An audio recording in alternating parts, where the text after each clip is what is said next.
Assalamu alaikum warahmatullahi wabarakatuh. Alhamdulillah wathanau lillahi wassalatu wassalamu ala rasulillah wa ala alihi wa ashabihi wa man walah, ma ba'd. Tukiendelea na silsila yetu vipi tutaishi na kitabu cha Mwenyezi Mungu kuzingatia ndani ya mwezi mtukufu wa Ramadhani, kwamba ibada tunapoifanya yataka tuifanye bikuli ikhlas, tuifanye ibada kwa ikhlas, kwa ajili ya Allah subhanahu. Wama umiru illa liyabudu llaha mukhlisina lahu ddin. Tusifanye ibada zetu kisha tukaziharibu kwa riaa, kwa kuonesha wanadamu kwamba sisi tumekuwa ni wingi wa kufanya ibada. Yataka mtu ajitahidi kuficha ibada zake, awe na ibada za siri nyingi, ambazo zile ibada za siri huenda zikamwokoa siku ya hisabu.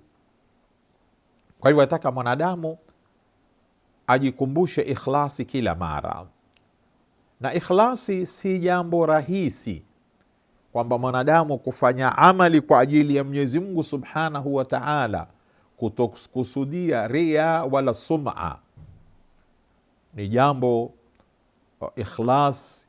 Salafi ridwanullahi ta'ala alaihim walikuwa wakiishi miaka mpaka inapoistakiri ile ikhlasi katika moyo wake. Kwa hivyo si jambo rahisi mtu kupata ikhlasi katika ibada. Watu wausikia wengi wakisema Allahumma rzuqna al-ikhlasa fil qawli wal amal, ya Rabbi turuzukuna sisi ikhlasi fil qawli, katika maneno, wal amali, na matendo, yani tupe ikhlasi katika maneno yetu na matendo yetu. Lakini ikhlasi si rahisi, kwa sababu awamili za nafsi na shaitani mara nyingi zina muathiri mwanadamu katika kutaka kufanya ibada na iwe na sum'a ndani yake. Kwa hivyo yataka mtu ajitahidi katika kuwa na ikhlasi katika ibada yake,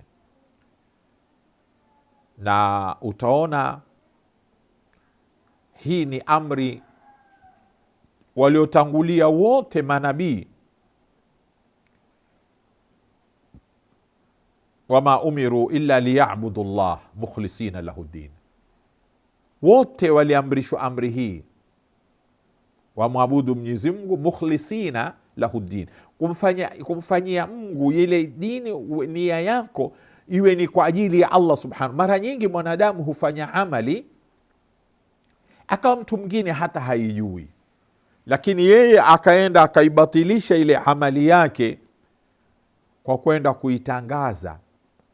Anakaenda katangaza ile amali yake, akajitoa kwenye ile ikhlasi aliyokuwa nayo kwa kwenda kumzungumzia mtu mwingine, yani kwamba nimefanya kadha, kisha akisema Mwenyezi Mungu atupe ikhlasi. Wewe ni ya nini kwenda kuzungumzia watu amali ambayo wewe umeifanya kwa ajili ya Mwenyezi Mungu? Umefanya kwa ajili ya Mwenyezi Mungu, ungemwachia Mwenyezi Mungu subhanahu wa ta'ala. Lakini wewe umefanya amali kwa ajili ya Mwenyezi Mungu, kisha unakwenda kuizungumzia ile amali yako,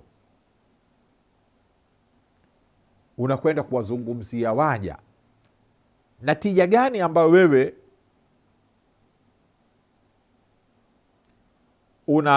unaipata unapokwenda kumzungumzia mwanadamu amali yako? Ni kuwa wewe unaiharibu ile amali yako pasina kujua kwamba wewe unaiharibu ile amali. Kwa hivyo yataka wewe mwanadamu uwe na mtu mwenye kuwa na himma ya kufanya ibada kwa ajili ya Allah subhanahu wa ta'ala. Usende kumtajia mwanadamu ibada, amali zako, wakati hakuna dharura. Yeye mwanadamu atakulipa nini? Kwa nini unamweleza mwanadamu amali zako? Kwenda kuziharibu. Na sheitani huwa anakuja kwa lugha tofauti na nafsi yako huwa ikipenda ile, ukifanya ile uwe umeonekana kwamba wewe ndio ulioifanya. Nasalullah salama, nasalullah alikhlas fi lqauli walamal. Tuombe Mwenyezi Mungu atupe ikhlasi katika kauli na matendo. Wassalamu alaikum warahmatullahi wabarakatuh.